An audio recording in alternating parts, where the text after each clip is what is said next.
এলাকায় যত মানুষ মারা যায় তত বেড়ে যায় ব্যস্ততা, বেড়ে যায় আয়।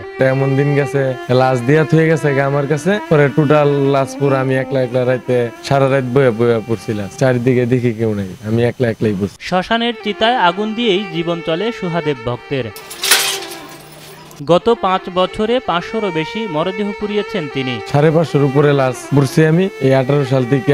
হিন্দু সম্প্রদায়ের যে কারো মৃত্যু হলে বাড়ির আনুষ্ঠানিকতা শেষে স্বজনরা নিয়ে আসেন মহাশ্মশানে। এরপরই শুরু হয় সুহাদেবের ব্যস্ততা। দুই পাশে লোহা বেষ্টিত নির্দিষ্ট এই জায়গায় প্রথমে কাঠের লাকড়িতে তৈরি করা হয় চিতা, এরপর চিতায় রাখা হয় মরদেহ। প্রথমে আমরা লাকড়িগুলা নিয়ে আসার পরে রডগুলা সমান সমান আমরা লাকড়ি দিয়া সাজায় ফেলাই, লাশটা স্নান করে থেকে নিয়ে আসার পরে 4-5 জনে ধরে আমরা উপরে তুলে দিই। পরবর্তীতে পরিবারের সদস্যরা আগুন দেন চিতায়। তবে কখনো কখনো বেওয়ারিশ লাশের গায়ে আগুন দেওয়ার কাজটি নিজেকেই করতে হয় বলে জানান সুহাদেব।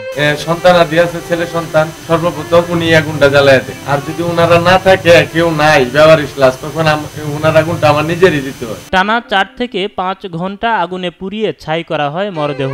শরীরের পুরো অংশ পুড়ে গেলে ধুয়ে মুছে ভাসিয়ে দেওয়া হয় নদীতে। তারপর এনে ছাইগুলো আটকা থাকে, ওই জায়গা দিয়ে আমরা এটি কোদাল দিয়ে টাইনা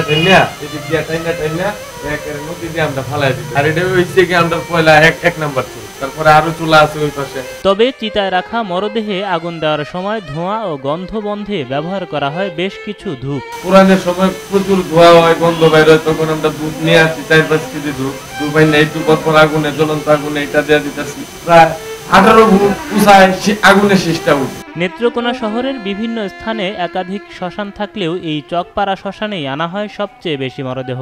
ভয় তো এটা ছোট থেকে দেখতে দেখতে অভ্যস্ত হয়ে গেছি।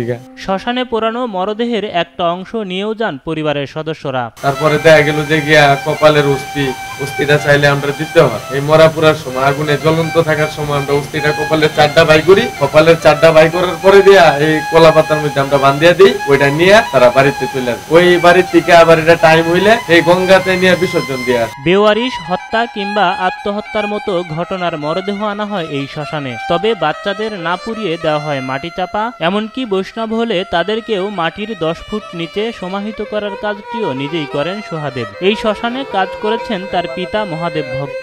এর বাবার দায়িত্বটা সে নিজে নিয়ে তাদের ধর্মের কাজগুলা সে নিজে করে, খুব সুন্দরভাবেই করে। অনেকেই দেখা গেছে আত্মহত্যা, তার ফাঁসি মরে, যে বিষ খায়, তার পানিতে পড়ে যায়। করোনার সময় দেখছি অনেক কষ্ট করছে, সে হাতে পায়ে মোজা টোজা লাগায় সে একাই কাজ করছে। মহাশ্মশানের আশেপাশে মুসলিমদের বসবাস হলেও শ্মশানের সব কাজেই জড়িয়ে রয়েছেন স্থানীয়রা। দীর্ঘ সময় ধরে গেটের সামনে বসবাস করায় প্রতিনিয়তই দেখেন মরদেহ পুরানোর দৃশ্য। প্রয়োজন হলে মরদেহ পুরানোর কাজে সুহাদেবকে সহায়তাও করেন তারা। আমরা মুসলমান, আমরা দেখি অনেক সময় দেখা যায় কি যে গরিব লাশ আসছে, লোকজন নাই, ধরার মতো কেউ নাই, তারপরে লাকড়ি কেনারও টাকা নাই।